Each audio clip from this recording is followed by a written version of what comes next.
आप लोग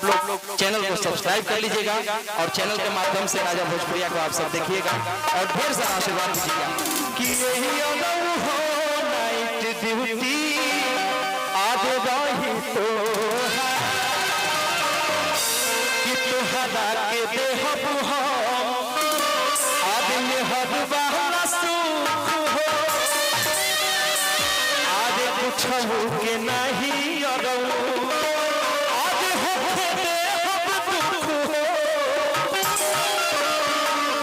दाल भात पचोखा संगे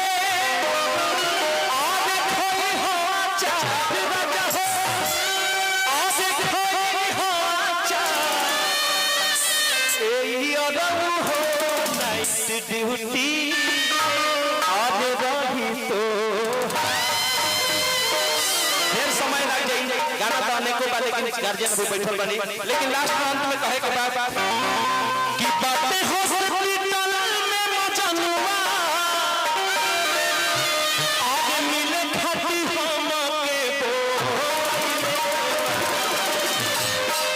कैसे से आई रहे जकरा के आप सब आशीर्वाद देनी राजा भोजपुरिया के मजनुआ जहर खैले बा ओही में गीत गइले रहे लइकिया अपना जानू से कहत या के राजा हमर नैहर में मजनुआ जहर खा के बैठल बा ए राजा जी एहो खा ले हौ लइका रहे ना अत रहे के हमर प्यार नहीं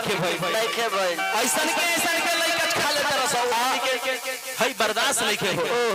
घरी 10-10 गो रखले भाई से एक दिन से फोन आवत कहते सब मामा के लइका के फोन हो एक दिन से आवत कहते सब फूफा के लइका के फोन हो ए घरी जुग दोसर आ गई बा और किया कहत दिया बापू हो कि बातें हॉस्पिटल में मजनुआ आज मिले खाती हम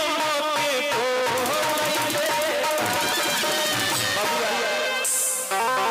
काम तू मत करी है बैठ जो ए जे बैठ फिर तबे से आओ ए जे बैठ पलथिया मार के बैठ जा अच्छा तार चचे होई हन राउर लइका न भतीजा हमरो कि बातें हॉस्पिटल में मजनुआ आज मिले खाती हम के जाए कहनई हजबाए राजा जी आज यादवा जहादा भइले बा बर्बाद भैया आज जाए कहनई हजबाए राजा जी यादवा जहादा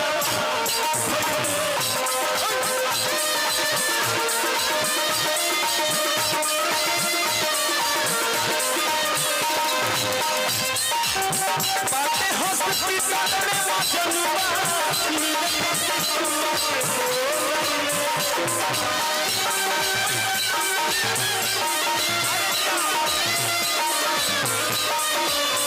बातें हॉस्पिटल में मजनुआ मेरे खातिर हमके बोलैले अरे आए कहनई बाहे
देखिए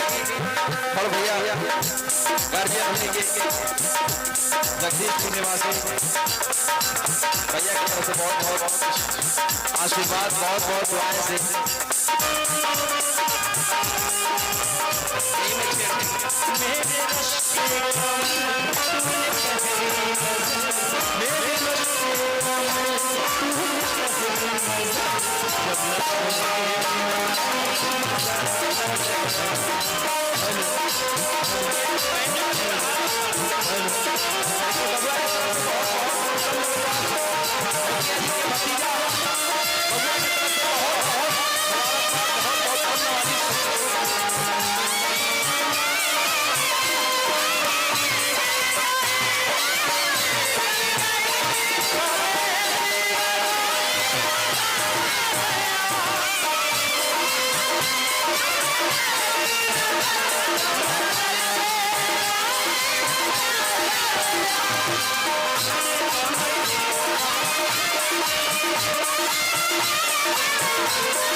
कहतिया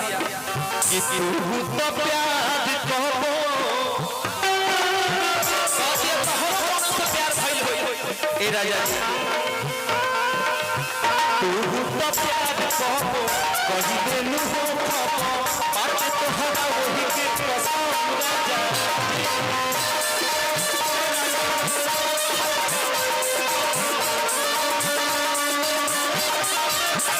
कि दे परमिशन जाके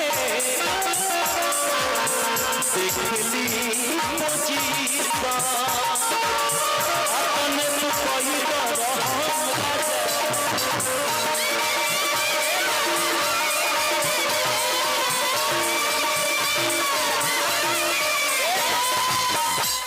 घड़ी जुग अलग आ गई बा।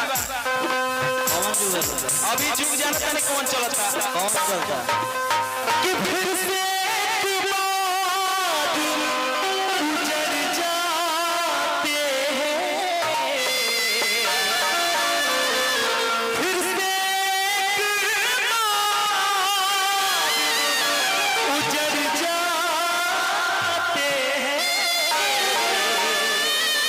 चलते इश्क में पड़ जाते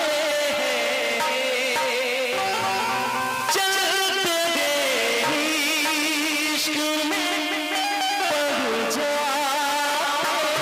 हैं। ताना ना ना ना दूं ताना ना दे, ताना ना ना दूं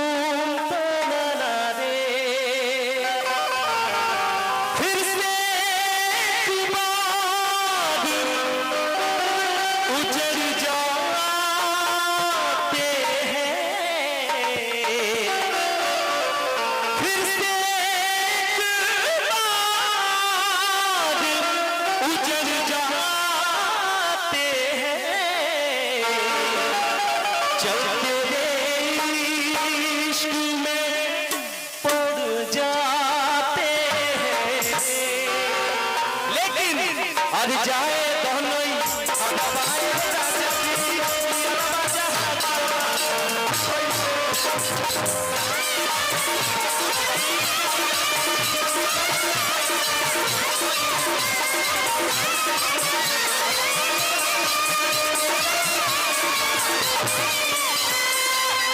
दोनों